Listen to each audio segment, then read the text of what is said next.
Bienvenidos. Le invitamos a dar el visto bueno.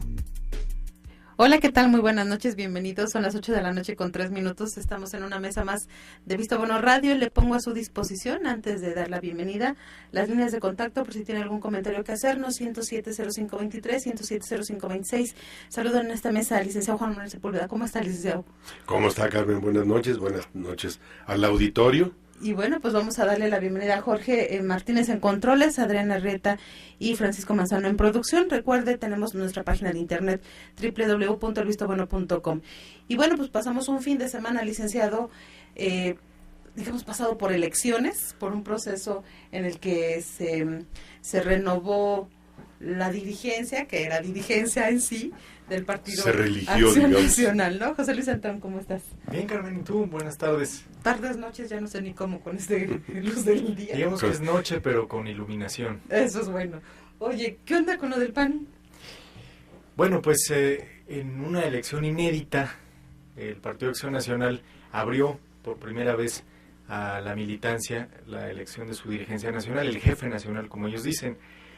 Y en una crónica de una elección anunciada, gana Gustavo Madero, y creo que lo que vale la pena destacar es que una vez que él se ha reelecto, los mismos problemas persisten para el PAN, ¿no? Es decir, la división de la campaña, ahí está, el encono entre calderonistas y maderistas, ahí queda, la disputa por cómo se van a repartir las cuotas, los cuates, para el 2015, ahí están. Ese es el meollo, ¿no? Y la verdad yo sí quisiera destacar este papel de Ernesto Cordero, bien porque reconoce su derrota, mal porque se le está haciendo costumbre. Es decir, es un personaje perdedor profesional, ¿no? Está haciendo un doctorado en el arte de perder.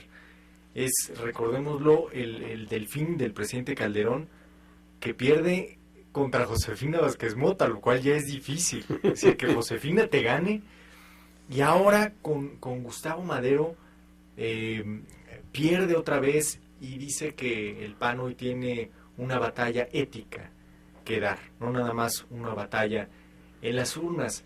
Y me parece que él no puede ser el representante de esta batalla ética, que dice, no porque los de enfrente o los maderistas sí, sino porque creo que la elección misma de Madero y de Cordero es el síntoma de lo alicaído que está el PAN en términos de estos cuadros que no pudieron formar cuando fueron poder, ¿no? Es decir, hubo una generación de panistas que se agotó en los 90s.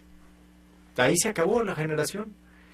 Y el calderonismo, el foxismo en el poder no supo formar nuevos cuadros que se identificaran y sobre todo que a flote, ¿no?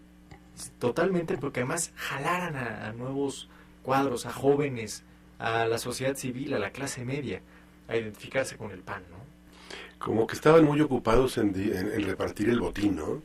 Más que pensar en un proyecto a futuro, ¿sí? Vivieron el momento, o sea, atáscate puerco, ahora que hay lodo, como dirían en mi pueblo, y empezaron a agarrar espacios ahí, y sin defender una estrategia. O sea, el desperdicio del bono democrático de Fox, ese queda en la historia como un verdadero monumento. O sea, una gente que llegaba con esta fuerza, con esta...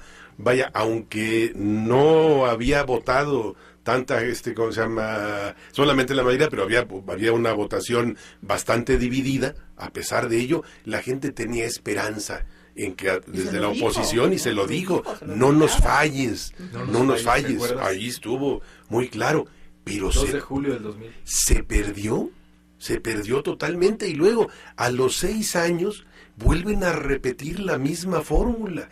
Increíble, un presidente de la República que decide apropiarse del PAN como algo personal y empieza a meter a sus cuates y demás, a desmantelar el partido, y bueno, pues la consecuencia es lo que tú apuntas.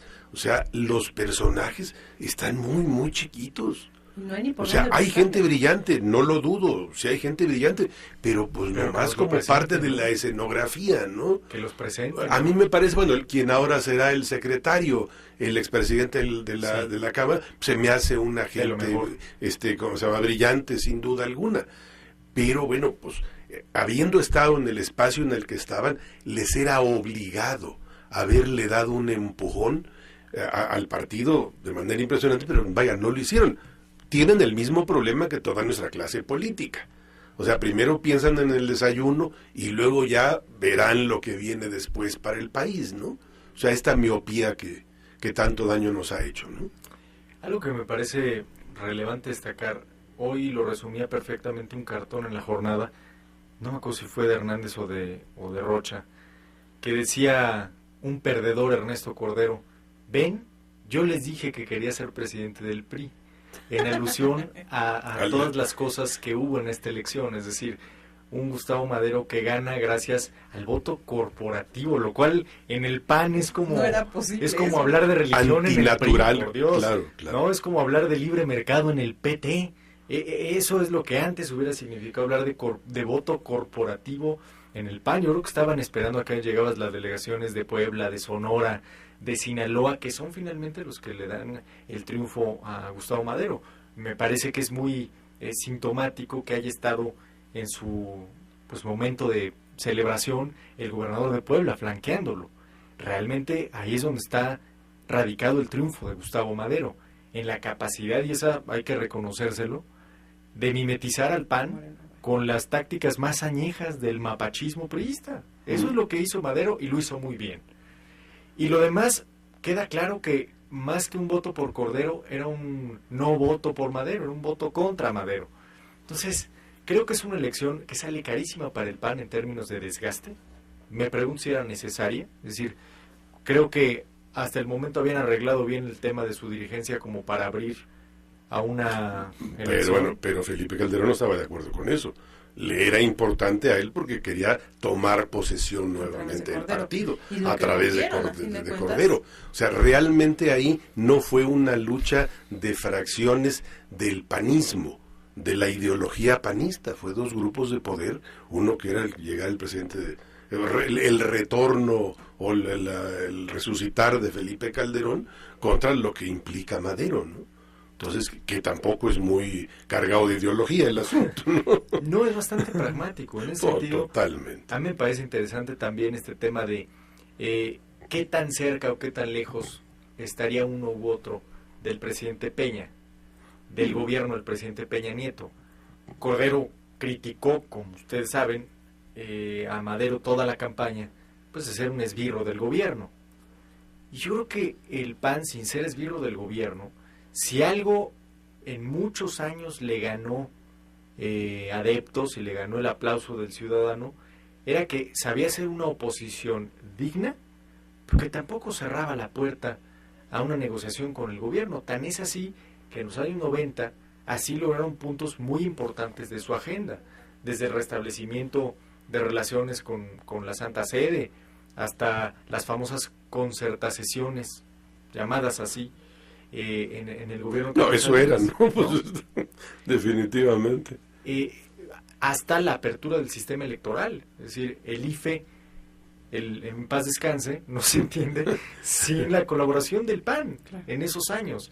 Entonces, a mí me parecía absurdo que Cordero criticara tan duramente este papel colaboracionista del PAN de Madero, el PAN Madero, aunque no haga anuncio, el PAN Madero, cuando en realidad yo creo que él, cuando fue secretario de Hacienda o fue secretario de Desarrollo Social, hubiera pedido lo mismo de cualquier oposición medianamente racional, ¿no? Yo creo que es un despropósito criticar por haber participado con un gobierno en determinadas cuestiones. O sea, yo no creo que se pueda descalificar por ese solo hecho.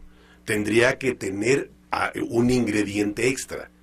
Te acuso de haberte confabulado con el gobierno habiendo causado esto, habiendo traicionado este principio, pero simplemente de que negociaste con el gobierno, bueno, pues, la política es negociación, o sea, no es ningún delito. Pero aquí parecía que el simple hecho de haberse acercado al gobierno priista era motivo de descalificación, y me pareció un despropósito. Y el mismo Cordero iba a terminar también acercándose al gobierno en determinado momento. Yo creo que sí, porque tanto había insistido en lo contrario, que inmediatamente de haber asumido la dirigencia nacional del PAN, pues se hubiera tenido que acercar al presidente Peña para decirle, mira, no estoy tan radicalizado como dije, nos podemos entender, ¿no? Vamos poniendo Entonces, los puntos sobre las IES. Exactamente, yo creo que ahí había una buena dosis de simulación. Yo creo que uno de los grandes éxitos de Madero, más allá de cómo calificamos el contenido de la reforma, es que la reforma energética que quería el PAN fue prácticamente la que salió. Es decir, hay una negociación muy eficaz por parte de Madero. Una reforma que, hay que recordarlo, en el 2008, Felipe Calderón, siendo presidente de la República, no pudo pasar. Fue una reforma energética diluida, que terminó siendo realmente intrascendente en términos de contratos. No salió un solo contrato de esa reforma. Entonces, otra vez, el tema de negociar con el gobierno me parece que no puede ser satanizado.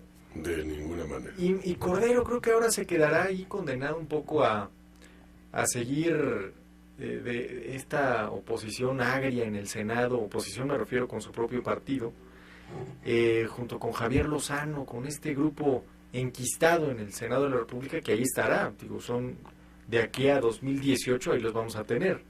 Ahora, aquí hay un dato que hay que darle seguimiento, que aparece Cordero, aparece la Cocoa Calderón, aparecen toda una playa de seguidores del grupo de Madero, o sea, gente cercanas a Felipe Calderón, reconociendo el triunfo y todo, pero si analizamos la posición de ellos, habla mucho de que esperan la capacidad de Madero para poder restañar heridas y demás. De ser generosos, dicen. A mí me da la idea de que esto es un chantaje. Te estamos apoyando y tienes que pagarnos esto.